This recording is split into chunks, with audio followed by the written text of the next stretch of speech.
I always thought my grandmother never kept anything strange. I didn't realize how wrong I was until this week. Her house still smells like lemon polish and old yarn, exactly the way it did when I was a kid. Same dim yellow bulbs humming softly overhead. Same cross-stitch by the entryway that insists, "Bless this house." Nothing moves here unless someone moves it. That used to make me feel safe. I came back for a weekend, just 2 days. I told my boss to help her pack for the move into assisted living. 2 days stretched almost immediately into 4. She'd pulled out more boxes than she could lift, cardboard towers leaning like softened teeth along the wall.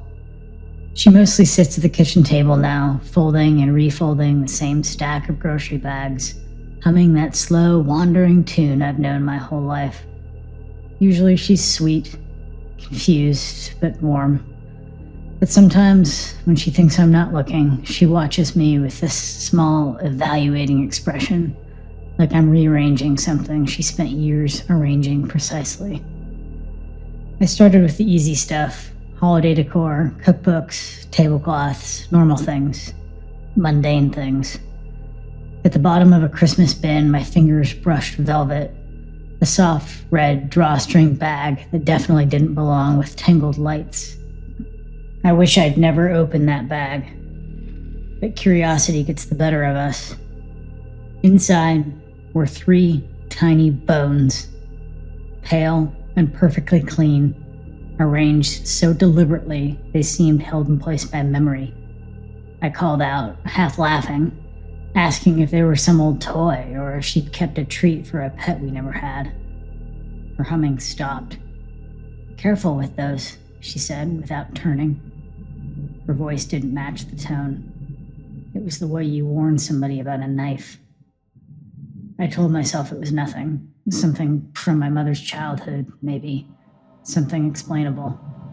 The second box disagreed. It was towels and rubber-banded recipes at first. Then a Tupperware container surfaced at the bottom, its lid taped shut. Label in young handwriting. Fawn, 1973. Her handwriting, unmistakably, but sharper, stronger. When I showed her, she frowned, like it's a word that she recognized but couldn't pronounce. "I thought those were gone," she whispered. Then gently, almost cheerfully, "Did you want grilled cheese?" The third box held a full squirrel skeleton laid in tissue paper, every bone in its place. A childlike tag taped to the lid read, "Pepper, very good." Very good, like praise.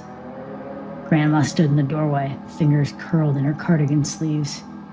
"Somebody else put that there," she breathed. "Who?" I said. She shook her head, annoyed by the question. "You shouldn't open every box. Some are private," she said. Her eyes weren't confused. They were precise, sharp in a way I hadn't seen since childhood. I should have stopped. I didn't. Because once you start sorting, your body goes on autopilot. And something in me, dread, curiosity, recognition, needed to understand, needed to count. There were so many. A tin labeled buttons held vertebrae instead.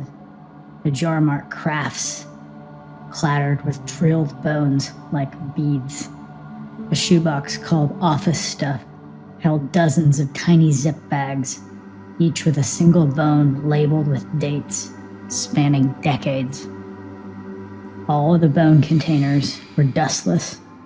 Everything else in the house wore a thin gray film.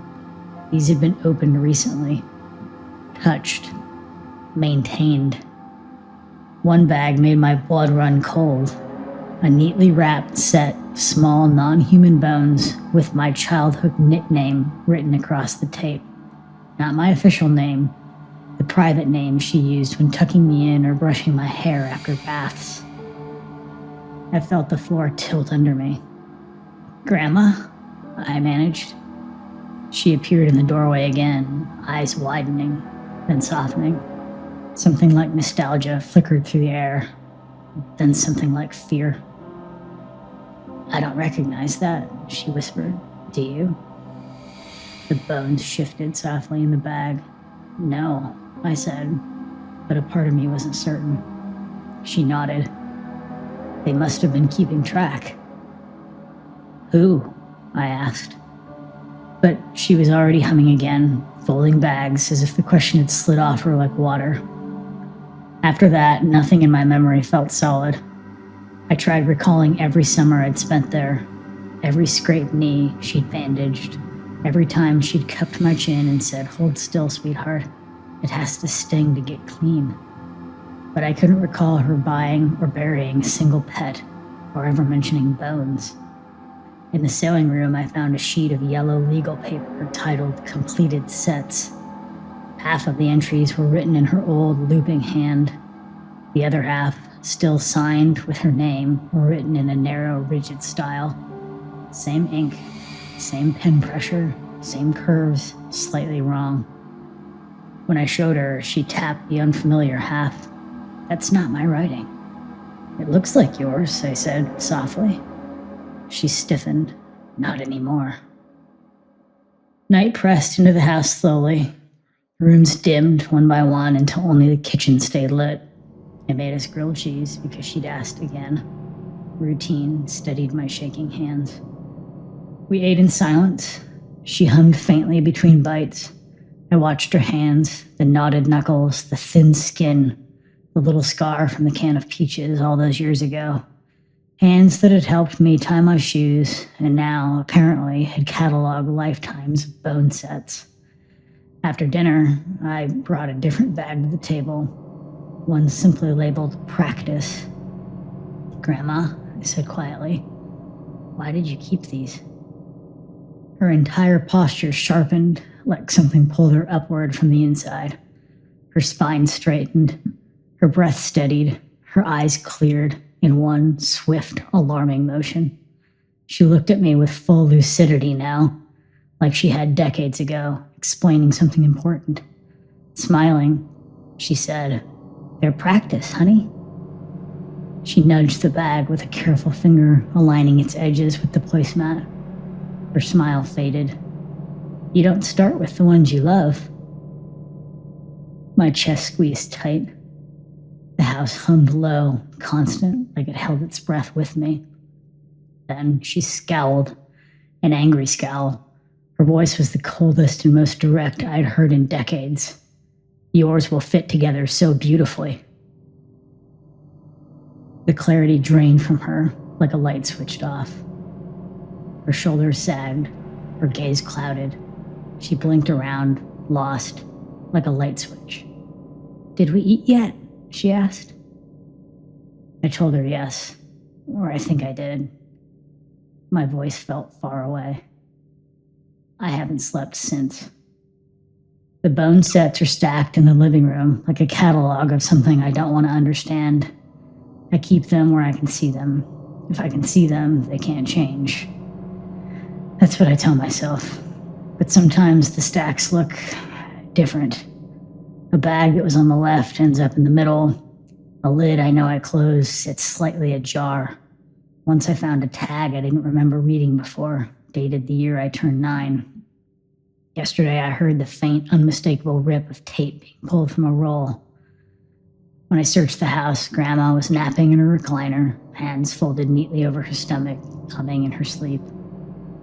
I checked myself in the mirror last night, my ribs, my teeth, my fingers, searching. I don't know what for. Missing things, marks, measuring points. Everything was there, but certainly didn't stay. This afternoon, she wandered the hall holding one of the bags. Grandma, I whispered, where'd you find that? She looked down at it in surprise. Oh, you left it out. I hadn't. I am completely sure I hadn't. But she said it so softly, so confidently, that for a second I doubted myself. Later, when I checked the living room, the stacks had shifted again. Tonight, I lay awake on the couch, listening to her hum in the next room. Slow, uncertain notes, like she was counting time. At some point, the humming stopped.